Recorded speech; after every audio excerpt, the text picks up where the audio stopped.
Hello, my name is Benjamin, but you may call me Jam, and nothing beats a runner's high. But if you're in the market for a runner-up, there's always Exercises in Blue, an uncommon Magic the Gathering video series, perhaps even rarer than uncommon, because unlike other YouTube shows, we strengthen our focus by limiting our selection, specifically by making 99 different versions of the same mono-blue commander deck. Inspired by the book Exercices de Style, in which the author, Raymond Queneau, tells a single tiny little story and then retells it over and over 99 different ways. It's a fun read. Not like a mythic level work of literature, but if you get the chance to check it out, it's worth giving a look through, and the chapters are so short that you'll practically race right through it. But hold on, let's get a replay of that thing that I said just 3 or 4 sentences ago.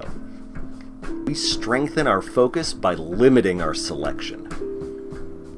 That's right, an important thing to decide when you're building a Magic deck, no matter what the format is figuring out what are my parameters? What are my disciplines? As such, for today's decks we are drawing on inspiration from our commander, the beloved blue Vnwxt verbose host, and specifically one very important part of his card: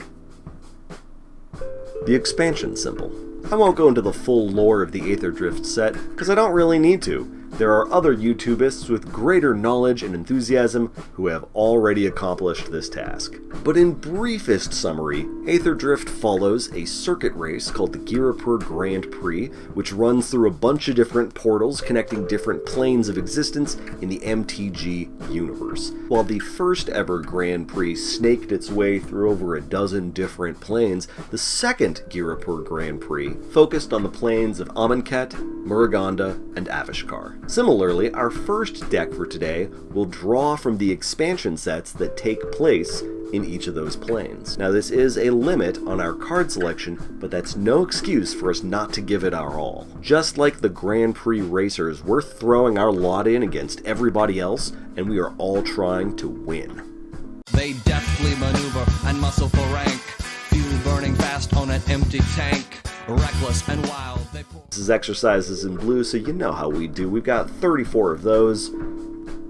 Wait, how exactly are we doing this? Much like how a Nuzlocke playthrough of Pokemon limits which pocket monsters you can select from the different areas you go to, this regional commander deck will only have access to the expansion sets that are associated with the planes visited during the second interplanar Ghirapur Grand Prix, including, of course, the set Aether Drift itself. Starting with the winding streets of Ghirapur on the Avishkar plane, we have access to the Kaladesh block. Moving on to the sands and waters of Amonkhet brings us the Amonkhet block, and rounding it out with the steaming jungles of Muruganda brings us Muruganda. Now, even experienced Magic fans might be wondering, where the f*** is Muruganda? Well, according to the wiki, its first ever reference was nearly 20 years ago in the time-shifting set Future Sight. It was also referenced on a plane card from the Plane Chase set, so I'm counting that as a usable set. Don't worry, we're not using any of the plane cards here in the Commander deck. I don't intend to make a deck that does. However, I have been so fortunate as to receive a number of very kind comments from people recently. I thank you. If y'all are in fact passionate about my making a commander deck in the Plane Chase format, I'm open to persuasion. You let me know. So we're making a Magic deck that only uses 7 sets.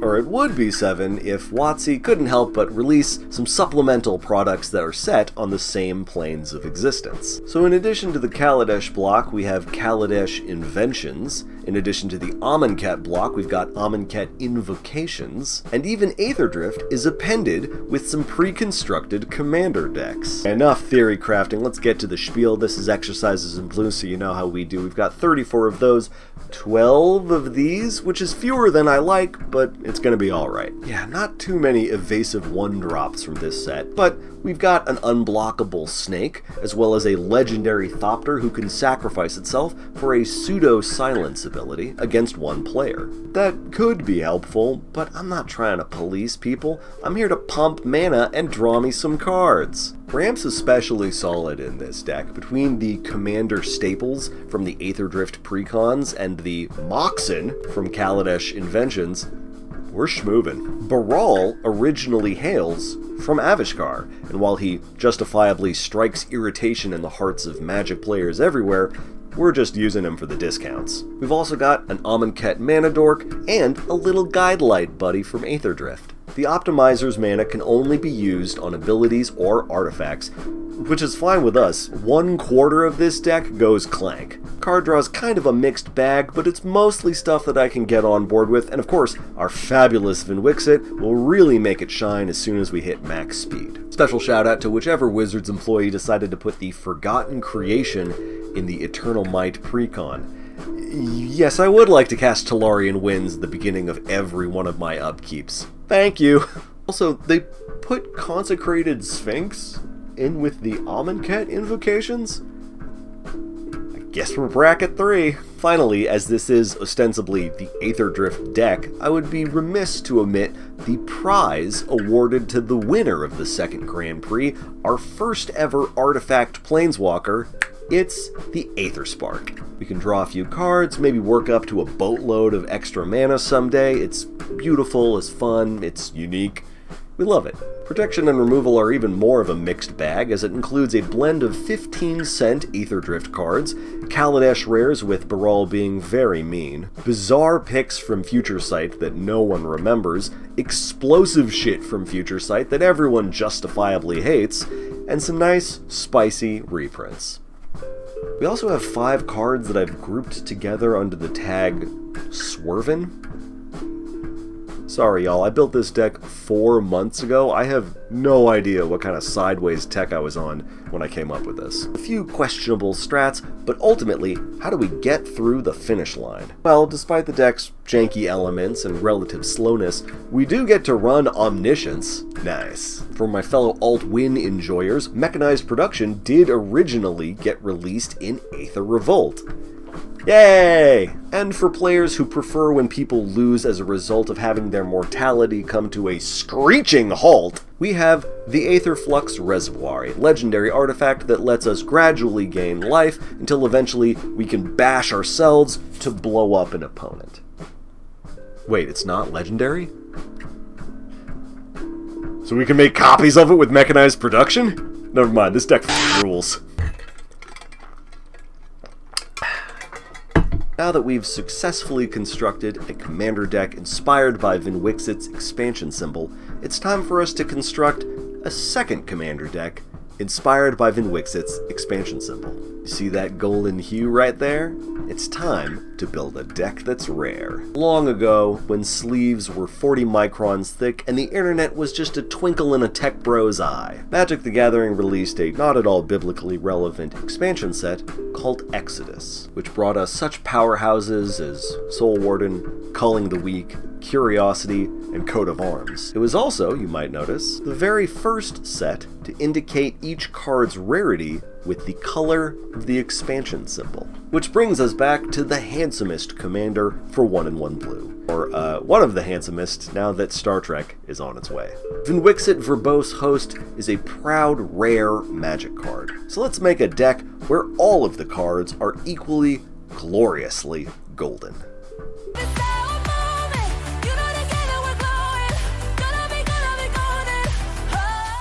Before we dive into the golden categories for this deck, allow me to explain the golden premise. We want cards with a golden expansion symbol, but more specifically, cards that are rare and can be found as rare in booster packs. This comes with a couple of crushing limitations. For one thing, there are some cards with a golden expansion symbol, but they aren't available in packs. They are, or were, available as limited releases through Secret Lair drops, Secret Lair promos. I could have included those. I chose not to. They are no less golden.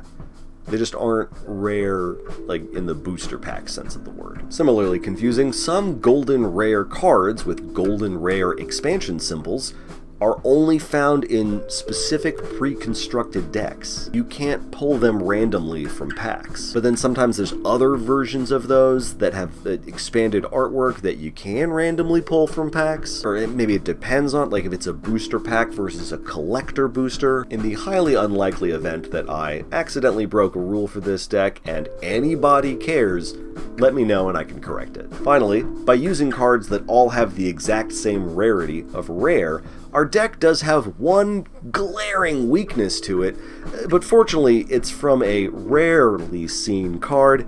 I'll circle back to that later. But the main hiccup with this deck is that basic lands are common, so we can't use them. This is fine. It's not great, but it's fine. We can do this. This is exercises in blue, but you know how we do. We got 34 of those. And 15 of these, which leaves 50 spots left to pick as we please. The land base is all non-basics. It's tricky. There's lots of lands that either enter tapped, punish us for using them, won't stick around forever, or actually just kick ass and they're wonderful to use. We do have a few cards that let us achieve monocolor mana fixing. One of these technically counts as mass lane denial. This shouldn't be a bracket 4 deck, just check with your playgroup in advance. Understandably, not all 1/1 creatures with evasion are powerful enough or unique enough to be considered rare, but there are some, thank the heavens, so about half of our baby queens actually get to show up on turn 1 when we need them. The other half are going to be 2 mana utility queens, just like in the previous decks in this video series. They'll be sacrificing speed in exchange for value. Now that we've gone over the golden queens as well as the fields of gold, let's get into some golden ramp. Predictably, these artifacts all either tap for multiple mana, have some bonkers powerful ability, or both. Important note, Sol Ring is going to be here because in addition to physical booster packs, Wizards has also included the concept of booster packs in Magic Online. There are sets like the Masters Editions, which give you a random chance to pull cards of various rarity, functions the exact same. So you will see a few overpowered oldies. Golden Draw's gotta be one of my favorite categories. We got some of my all-timers with us today. Toothy is here, Unctus is back, we got the Meringue River Regent, Crosby, Stills, and Splash, and hey, remember this guy? We also have one of my favorite parts of making Vnwxt decks, taking cards that by rights should be embarrassing trash, but are OP in the hands of the verbose host. Speaking of underrated delights, the limitation of using rares only does come with an unexpected upside. Strixhaven's Mystical Archives. Gorgeous new artwork and stylish frame designs result in totally regular everyday cards getting a glorious makeover with an extra splash of gold in the expansion symbol. And that's not just for Golden Draw, the archives include Golden Denial as well. As you might imagine, most golden counterspells are doing way too much or they cost way too little. Of special note, this is the first EIB deck featuring the legendary spirit Kira from Betrayers of Kamigawa. If our opponents actually let this resolve, all of our creatures gain the ability to auto-counter the first time they get targeted by anything, every turn.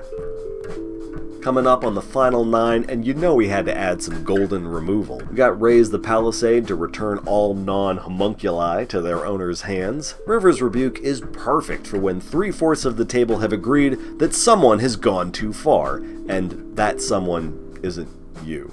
And these days, Cyclonic Rift is usually printed at the mythical level of rarity, but when it first came out in Return to Ravnica, that expansion symbol was gold. I guess we're bracket 3. In honor of the first set to feature expansion symbols with colored rarity, we've included the king of golden shenanigans, Mind Over Matter, which, in a deck with doubled card draw, essentially gives us indefinite extra mana. Don't believe me? Remember, this draws us 6 cards, and we only need to discard one of them to untap that. Finally, when it's time to go for the golden win, Vnwxt's favorite way always is to win with card draw, and you best believe the card draw alt wins are all solid gold. Links to both decks will live down in the video description. If you'd like to leave any golden comments for me, I might not be able to get back to them right away. I'm going over the river and through the woods later this month, so the schedule's gonna be a little jumbly, but I shall endeavor to remember to respond to all that I can. And why wouldn't I? Y'all have been incredibly nice to me. And while I have admittedly conditioned myself over the course of my life to expect that kindness requires a repayment of kindness, not all kindnesses need compensation. Sometimes it's enough to say, hey, I see you. I appreciate you.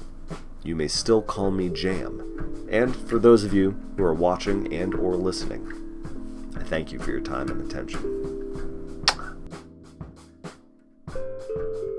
Oh, right. The Golden Deck's Golden Achilles heel. With the exception of constructed formats that reject rare cards like Pauper or Peasant, what's the one way to bring a Golden Deck to its metaphorical knees? Rare Begone! A joke-set Rakdos sorcery, Rare Begone forces all players to sacrifice their rare permanents, reveal their hands, and discard all of their rare cards. Ordinarily, this level of targeted hate in Magic the Gathering is not my bag, but if I got hit with this card, the hilarity of losing in such a spectacular and unlikely way would shake me from the self-consciousness of my competitive mindset. And it would give me a chance to laugh at absurdity, which one might argue is one of life's alt-win conditions.